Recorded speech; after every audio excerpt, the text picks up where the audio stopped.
I would not be here if it wasn't for Think and Grow Rich and Napoleon Hill. It completely shifted the way that I looked at life because of that moment. I realized that I wasn't a victim of my external environment. Problems are necessary and natural. You're going to run into major issues in life along your journey. But the main thing is when a major problem shows up, slow down, have the emotional control and awareness to not turn that problem into more problems around it. And this is where really we have big setbacks. So whenever a bad thing happens to you, shift outside on all this type of stuff to how do I make sure that I understand that this is natural in business and I'm not going to compound this problem into other problems. And that's where I think a lot of entrepreneurs slow down. And so I really studied wealth creation. And so if you guys want anything, study it. So if you want to become wealthy, study wealth. If you want to become physically fit, study it. So what I started doing was I started studying the wealthiest people in the world. Anybody that had actually achieved massive success.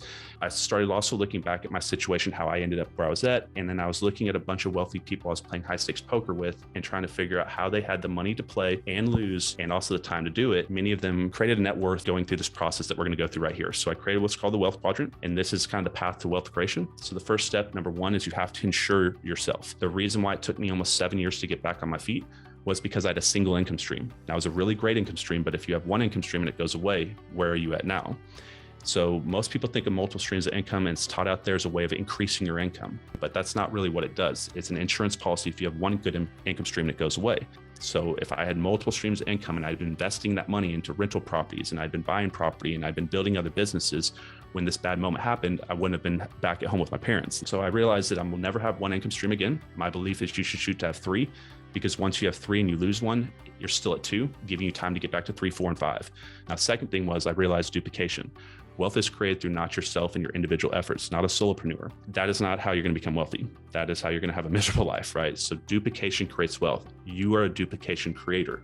You need to have multiple employees, multiple agents in a team, multiple YouTube videos, multiple rental properties. I've been thinking about that over the last several months, and that doesn't matter how hard I work. It doesn't matter how good I am. It doesn't matter, how much effort I put into something. If I'm not able to lead others to amplify and duplicate, then I'll have a good life, yet I won't have that life that I desire. If you haven't subscribed to our channel yet, make sure that you subscribe and hit the bell icon. Now, equity and passive income, these are the two that you guys obviously are focusing on, but these are what create wealth. There's 3 ways to create income in life and business: active or time traded, which is 99% of the world. And then the other percent of the world focuses on equity and passive income or residual income. Now, active income could be a 9-to-5 job, sales, wholesaling, flipping, anything that you can create a great income, but when time stops, income stops completely.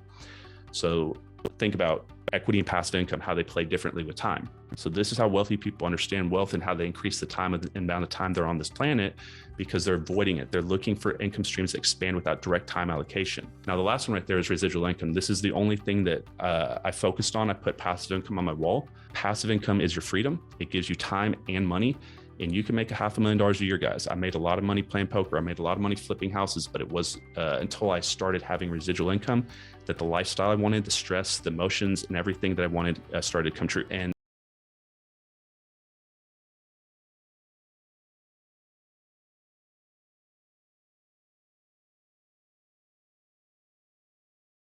there's 2 kind of different thought processes. It's either does your thinking create your external world, meaning the house, the car, the relationships, the life that you have, or is it the external environment that we live in that creates your internal thinking process, meaning how you feel about yourself, how your self-image is, meaning is it God, government, what's happening in the marketplace, what's happening with interest rates? And what all successful people understand is that it is their thoughts that create their future. It's not their environment that creates who they are. And it's a very different thinking process. You cannot have anything in the physical world unless you see it in the mind first. So everything goes from an intellectual process to an emotional process to a physical process, if you listen to how Joe Dispenza describes it.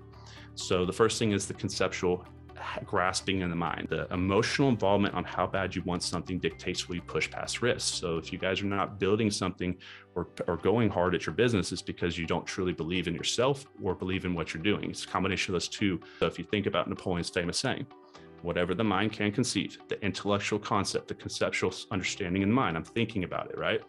Whatever the mind can believe, the emotional attachment, the emotional involvement, things get pushed tough, you're going to push through. Also, you guys have heard that, your heart can sometimes be, when people say think from your heart, it's also the same thing as from your unconscious mind or your subconscious. And so when you really think about it, the emotional involvement is the unconscious emotional involvement into it. And then the manifestation process is the physical achievement.